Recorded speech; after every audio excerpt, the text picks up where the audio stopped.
155واں دن پاک کلام میں سے پڑھیں گے زبور 69، اس کی 29ویں آیت سے لے کر 36ویں آیت تک۔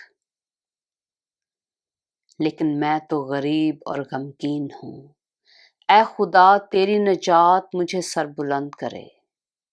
میں گیت گا کر خدا کے نام کی تعریف کروں گا اور شکر گزاری کے ساتھ اس کی تمجید کروں گا۔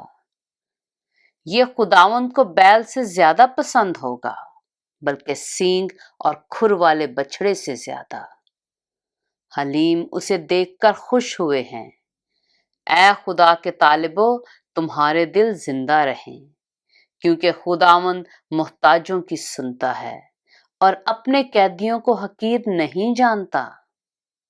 آسمان اور زمین اس کی تعریف کریں، اور سمندر اور جو کچھ ان میں چلتا پھرتا ہے، کیونکہ خدا صہیون کو بچائے گا اور یہودا کے شہروں کو بنائے گا، اور وہ وہاں بسیں گے اور اس کے وارث ہوں گے۔